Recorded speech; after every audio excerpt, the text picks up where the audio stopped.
Liver biopsy can be accomplished by several different techniques. This is a cat that has hepatic lipidosis, and a guillotine technique will be utilized to retrieve a liver biopsy specimen. Synthetic absorbable monofilament suture material is utilized for the guillotine technique.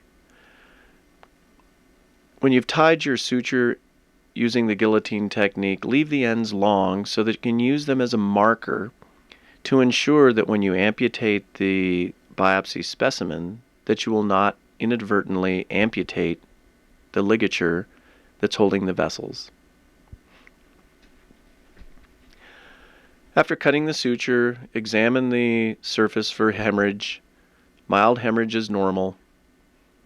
You can cover the edge of the biopsy specimen with omentum to help with hemostasis. Convenient pedunculated masses are easily biopsied utilizing the guillotine technique.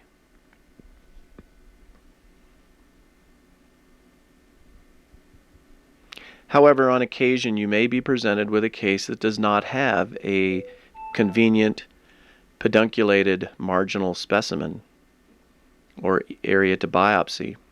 In this case, a technique that I like to use is to drive a needle directly up through the midpoint of the proposed biopsy site. Place it, make a stay suture out of that, and tag it with a hemostat. Take another suture and drive it directly up through the exact same hole or close to it, and then make a stay suture out of that and bring it to the opposite side of the proposed biopsy site. Now take a scalpel blade and make a gentle incision in the area that you would like to ensure that the suture cuts through. Then when you perform your guillotine technique on each side, it will guarantee that that suture will cut in the exact location that you desire, allowing you to get an adequate biopsy specimen of a piece of liver that does not have a convenient pedunculated margin. Leave the ends of the suture long so they can use them as a guide to allow you to visualize the area of resection of the biopsy specimen so that you don't inadvertently cut the sutures that are ligating the vessels of the liver. And a nice generous piece of biopsy for the histopathologist and microbiologist.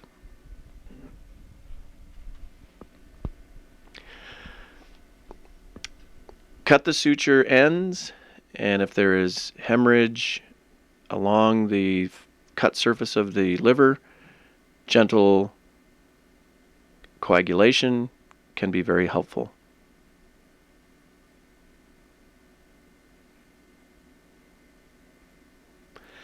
Livers that have a prominent amount of fibrous connective tissue can be biopsied using this particular technique. A blunt, curved, or straight mosquito hemostat is placed through the parenchyma in the area of the proposed biopsy site. A loop of intestine is grasped by the forceps and pulled up through the liver.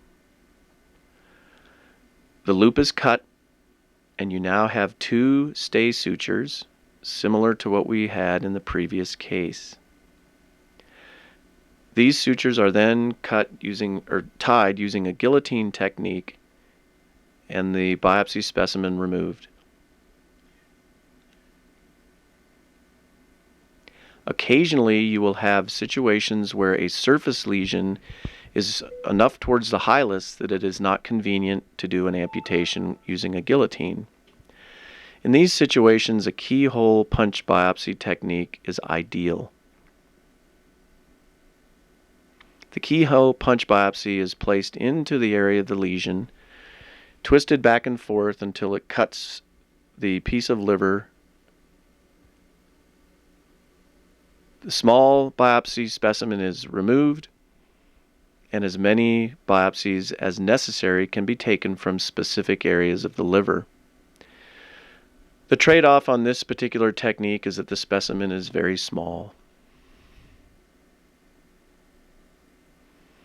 Once the specimen has been removed, hemostasis can be obtained by pressure, or gel foam can be formed into a cylinder approximately the same diameter as the biopsy site.